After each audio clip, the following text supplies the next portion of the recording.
بسم الله الرحمن الرحيم يا أيها الذين آمنوا استعينوا بالصبر والصلاة إن الله مع الصابرين ولا تقولوا لمن يقتل في سبيل الله أموات بل أحياء ولكن لا تشعرون ولنبلونكم بشيء من الخوف والجوع ونقص من الأموال والأنفس والثمرات وبشر الصابرين الذين إذا أصابتهم مصيبة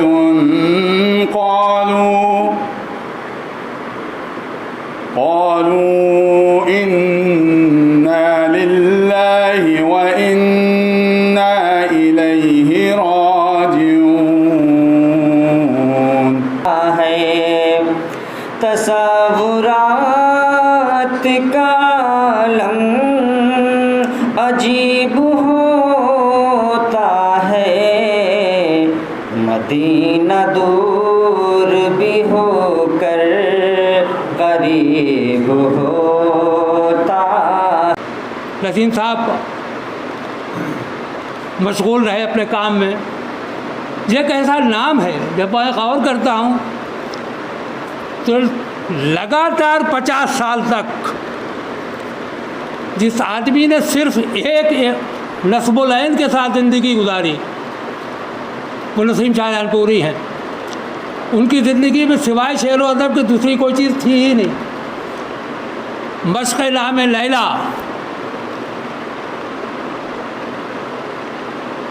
کے ساتھ انہوں نے اپنی زندگی کا بہترین وقت گزارا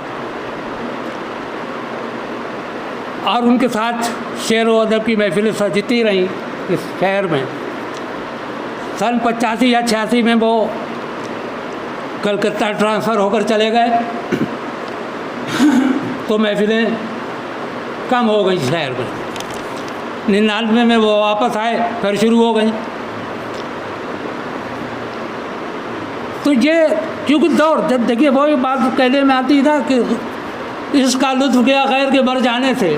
جب تک مقابلہ نہیں ہوتا ہے، حریف سامنے نہیں ہوتا ہے تو پھر کام کرنے کو جی بھی نہیں ہوتا ہے، دوسرے آدمی کا بھی جی اٹھاٹ ہو جاتا ہے.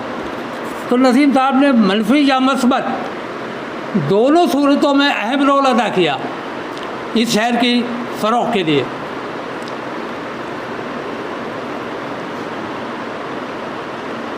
وہ بڑے فنکار تھے، اپنے دور میں بہترین ترنم تھا ان کا، بہت عمدہ ترنم سے پڑھتے تھے. جوالی کے دور میں سنا ہے ہم لوگوں نے، دور دور مشاعرے پڑھے انہوں نے، نام پیدا کیا. لیکن اس زمانے کے شاعروں میں ایک خاص بات یہ تھی کہ شہرت کی ہوس نہیں تھی. اپنے آپ جو کچھ مل گیا عام سب میں یہ تھی، ہر آدمی میں یہ بات تھی. بڑے بڑے اساتذہ گزرے، نہ تو دیوان چھپانے کی کوئی فکر تھی، ریڈیو ٹی وی وغیرہ تو تھا نہیں، موبائل تھا نہیں اس وقت. صرف اس شہر کے اندر، شہر کے باہر بھی جانا زیادہ پسند نہیں کرتے تھے وہ لوگ. فرضی نام اور شہرت، فرضی نام اور نمود کے قائل نہیں تھے. اوریجنل فنکار تھے اور اوریجنل فنکار بے نیاز ہوتا. حضرت نسیم شاہجہاں پوری کا نام ادب کا ایک روشن منارہ ہے. نسیم صاحب نہ صرف شاہجہاں پور بلکہ ہندوستان کے دوسرے شہروں میں بھی مقبول و مشہور تھے. دراصل 1960 کے اس دور میں شاہجہاں پور کی بساط ادب پر کئی فعال و قابل قدر حضرات کی سرپرستی میں کئی انجمنیں سرگرم سفر تھیں، جن کی سرپرستی اور رہبری میں نئے لکھنے والوں کو تربیت بھی ملتی تھی.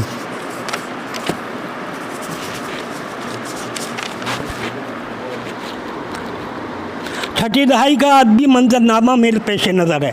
میں نے اپنی جاگتی آنکھوں سے ان ماحول کو دیکھا ہے. میری پیدائش جو ہے 1943 میں ہوئی تھی اور 1959-60 میں